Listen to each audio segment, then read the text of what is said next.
Assalamualaikum warahmatullahi wabarakatuh. Perkenalkan, nama saya Bagas Aditya.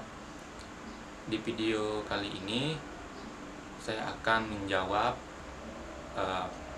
pertanyaan UAS dari dosen pengampun saya, yaitu Bapak Amiruddin, SPD, MPD. Saya mahasiswa dari Institut Agama Islam Nusantara, Batanghari. Baik, yang pertama saya akan menjawab, yaitu secara kritis sudah ada sejak zaman Yunani kuno, yaitu di Mite, salah satu kota di Yunani ketika yang berkembang adalah filsafat barat. Kelahiran pemikiran filsafat ini berawal dari abad ke-6 sebelum Masehi dengan runtuhnya Mite dan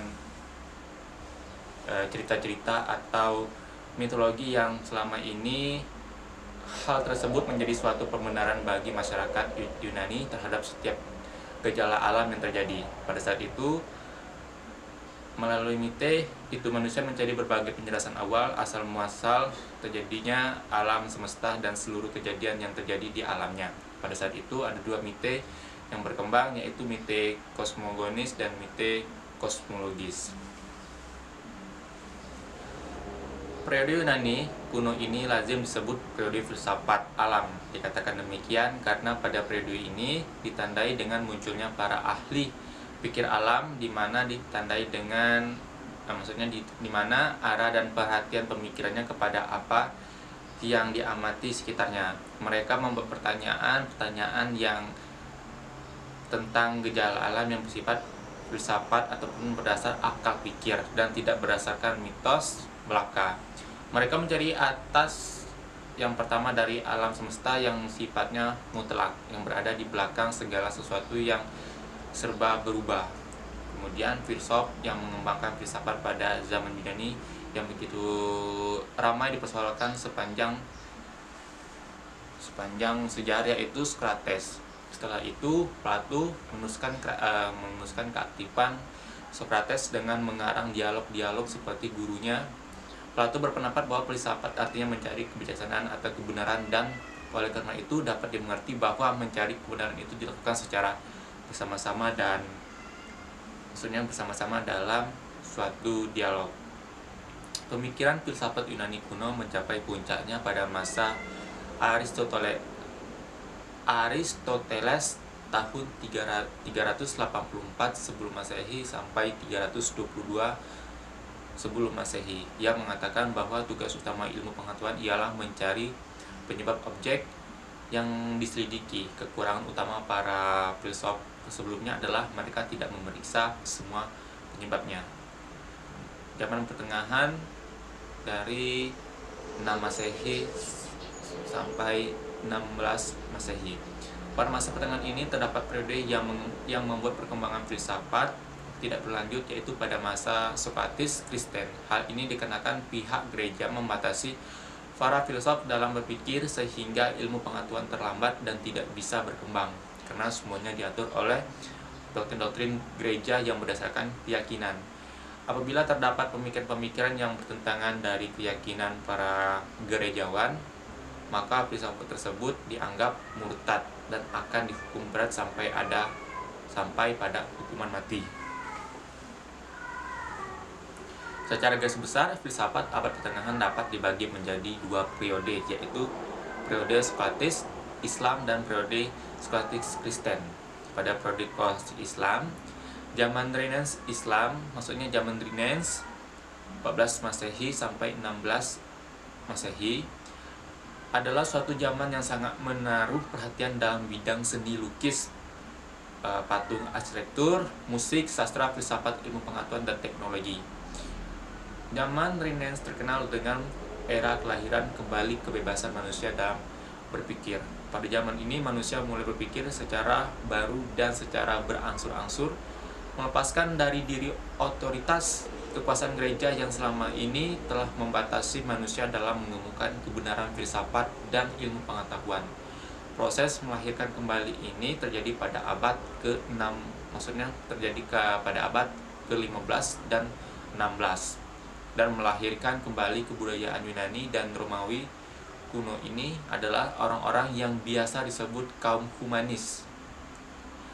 Renaissance dianggap sebagai masa peralihan dari abad pertengahan ke zaman modern. Dengan demikian, ia memiliki unsur-unsur abad pertengahan dan modern, unsur-unsur keagamaan dan provence, otoritas dan individualitas. Tetapi ini semua tak berarti pengingkaran bahwa Renaissance umumnya dianggap sebagai suatu titik peralihan di dalam sejarah kebudayaan Barat. Pada saat ini manusia mulai dianggap sebagai pusat kenyataan. Hal itu terlihat secara nyata dan karya-karya seniman zaman Renaissance seperti Donatello, Botticelli, Michelangelo maksudnya 1475 sampai 1564, Raphael 1483 sampai 1520, Perugino 1446 sampai 1526, dan Leonardo da Vinci. Bangsawan Inggris yang meletakkan dasar filosofis untuk perkembangan dalam bidang ilmu pengetahuan dengan mengarang suatu mahakarya yang bermaksud menggantikan teori Aristoteles tentang ilmu pengetahuan dengan suatu teori baru dalam bukunya Novum Organum. Kemudian zaman modern 17 Masehi sampai 20 Masehi. Setelah zaman Renaissance, yaitu zaman pencerahan atau zaman modern, zaman pencerahan Inggris Enlightenment berlangsung pada abad ke-17 hingga ke-20 Masehi. Di zaman ini terdapat peristiwa penting, yaitu revolusi di Inggris dan Prancis. Orang-orang yang hidup di zaman ini memiliki keyakinan bahwa mereka mempunyai masa depan yang cerah atau bercahaya berkat rasio mereka sendiri. Sebelumnya orang lebih suka berpaut pada otoritas Islam di luar dirinya, seperti otoritas gereja, kitab suci, para ahli dan negara. Oleh karena itu, semboyan zaman pencerahan adalah separe aude atau beranilah berpikir sendiri. Dengan semboyan itu, manusia di zaman pencerahan semakin bersemangat untuk menemukan hal-hal baru. Mereka memanfaatkan akal mereka semaksimal mungkin untuk menggapai perubahan, kemajuan, pertumbuhan, pembangunan, peradaban, reformasi, bahkan revolusi. Baik, selanjutnya saya akan menjawab pertanyaan kedua tentang periode filsafat abad pertengahan. Kedua, tentang filsafat abad pertengahan Eropa dan Barat mengalami titik kegelapan sebagaimana dikatakan oleh Job Schumpeter dalam buku Magnum Opusnya, yang menyatakan adanya great gap dalam sejarah pemikiran. Ekonomi selama 500 tahun, yaitu masa yang dikenal sebagai Dark Age. Masa kegelapan berarti itu sebenarnya merupakan masa kegemilangan umat Islam, suatu hal yang berusaha disembunyikan oleh Barat karena pemikiran ekonomi Muslim pada masa inilah yang kemudian banyak dicuri oleh para ekonomi Barat. Pada saat itulah di timur, terutama di wilayah kekuasaan Islam, terjadi perkembangan ilmu pengetahuan yang pesat. Di saat Eropa pada zaman pertengahan lebih berkuat pada isu-isu keagamaan, maka peradaban dunia Islam melakukan penerjemah besar-besaran terhadap karya-karya filsuf Yunani dan sebagai temuan di lapangan ilmiah lainnya. Kemudian tokoh-tokoh filsafat Islam, yaitu yang pertama adalah Al-Kindi pada tahun 796 sampai 873 pada masa Khalifah Al-Ma'mun dan Al-Mu'tasim. Al-Kindi menganut aliran Mu'tazilah dan kemudian belajar filsafat.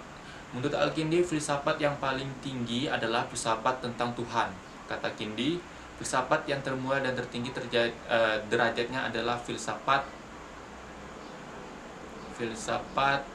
utama, yaitu tentang yang pertama, yang menjadi sebab dari segala yang benar. Masih menurut Al-Kindi, kebenaran ialah bersesuai apa yang ada dalam akal dan yang ada di luar akal. Kemudian Al-Farabi hidup pada tahun 870 sampai 950 Masehi. Dia meninggal dalam usia 80 tahun.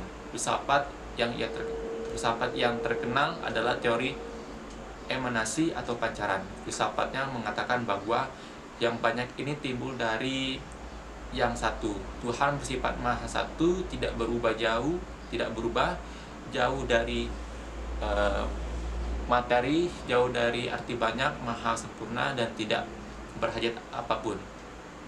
Kalau demikian hakikat sifat Tuhan, bagaimana terjadinya alam materi yang banyak ini dari yang maha satu. Menurut Al-Farabi, alam terjadi dengan cara emanasi atau pancaran dari Tuhan yang berubah menjadi satu maujud. Perubahan itu mulai dari akal pertama sampai akal ke-10. Kemudian dari akal 10 muncullah beberapa bumi serta roh-roh dan materi yang pertama yang menjadi dasar dari 4 unsur, yaitu api, udara, air, dan tanah. Pada filsafat kenabian, dia mengatakan bahwa nabi dan rasul adalah pilihan dan komunikasi dengan akal ke-10 terjadi bukan atas usaha sendiri tetapi atas pemberian Tuhan. Dan kemudian yang ketiga, Ibnu Sina lahir di Asyafana tahun 980 Masehi dan wafat di istana tahun 1037 Masehi. Pemikiran terpenting yang dihasilkan oleh Ibnu Sina adalah tentang jiwa. Ibnu Sina juga menganut paham pancaran jiwa manusia,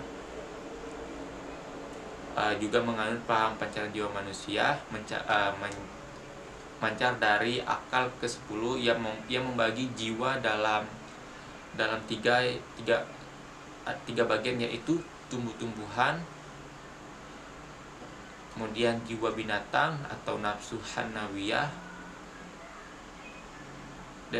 dan nafsu jiwa manusia atau nafsu natika. Dari beberapa kajian di atas, filsafat muslim dalam pemikirannya selalu bersandar kepada Tuhan, meskipun rasio digunakan secara bebas dan radikal, namun masih terkendali oleh wahyu yang merupakan pangkal dari agama Islam. Kemudian ketiga, saya akan mencoba pertanyaan ketiga. Tentang pandangan Islam terhadap filsafat, dapat diketahui bahwa filsafat pada intinya berupaya menjelaskan inti, hakikat atau hikmah mengenai suatu yang berada di balik objek formanya.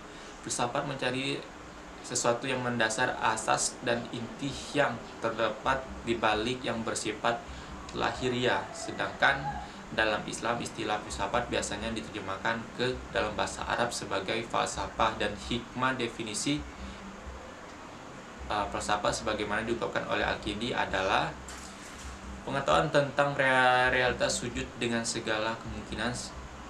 Sebab tujuan dari seorang filsuf dalam pengetahuan teoritisnya adalah untuk mendapatkan kebenaran, dan dalam pengetahuan praktisnya adalah untuk berperilaku sesuai dengan kebenaran tersebut. Istilah hikmah mempunyai pengertian mendalam serta struktur Islam dan esensinya ketika kita berbicara kedudukan filsafat dalam Islam. Pertama-tama tentunya kita akan bertanya aspek dan dimensinya Islam yang mana yang akan kita bicarakan. Dalam banyak kasus kita harus menghindari kesalahan yang selalu sering dibuat oleh para sarjana Barat selama beberapa abad yang lalu, yang mengidentifikasi Islam hanya dengan syariah atau kalam, dan kemudian mereka melakukan studi hubungan filsafat untuk metafisik dengan dimensi Islam tersebut. Lebih dari itu, dalam rangka mendapatkan pemahaman peran filsafat yang sesungguhnya dalam pendekatan studi Islam, satu hal yang harus kita lakukan adalah memahami Islam di seluruh amplitudonya dan kedamaiannya, terutama dimensi al-hakikah, yang dengan ini kita akan mendapatkan titik persimpangan antara filsafat tradisional dan metafisik, serta perspektif Islam ke dalam pengetahuan, yang mana seluruhnya telah diintegrasikan ke dalam sejarah Islam. Selanjutnya saya akan menjawab pertanyaan keempat, yaitu tentang realitas antara filsafat idealisme dan materialisme. Materialisme merupakan paham filsafat yang meyakini bahwa esensi kenyataan, termasuk esensi manusia yang bersifat material atau fisik. Ciri utama dari kenyataan fisik atau material adalah bahwa ia menempati ruang dan waktu dan memiliki kekuasaan atau reeksistensa dan bersifat objektif. Kemudian idealisme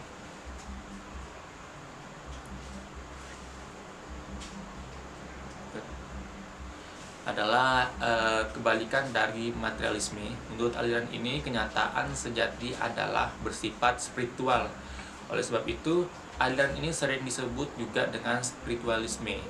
Para idealisme percaya bahwa ada kekuatan atau kenyataan spiritual di belakang setiap penampakan atau kejadian. Esensi dari kenyataan spiritual ini adalah berpikir atau res cogitans. Tokoh-tokoh idealisme dan materialisme, yang pertama ada Plato, kemudian ada Immanuel Kant, tiga David Hume, keempat Al-Ghazali, kelima Karl Marx, dan Louis Feuerbach. Selanjutnya pertanyaan kelima akan langsung saya jawab tentang gagasan dari aliran rasionalisme dan empirisme. Seperti yang kita ketahui, rasionalisme mengutamakan pikiran sebagai alat untuk mendapatkan pengetahuan, sedangkan empirisme lebih mengutamakan pengalaman indrawi sebagai alat untuk mendapatkan pengetahuan. Mampu menyusun sistem-sistem kefilsafatan yang berasal dari manusia, sedangkan kelemahan itu adalah doktrin filsafat rasio cenderung mementingkan subjek daripada objek, sehingga rasionalisme hanya berpikir yang keluar dari akal budinya saja yang benar, tanda memerhatikan objek-objek rasional secara peka. Kemudian kelebihan empirisme adalah pengalaman indah merupakan sumber pengetahuan yang benar, karena paham empiris mengedepankan fakta-fakta yang terjadi di lapangan. Kelemahan aliran ini adalah hanya mementingkan pengalaman, sedangkan kemampuan dasar yang dibawa anak sejak lahir dikesampingkan.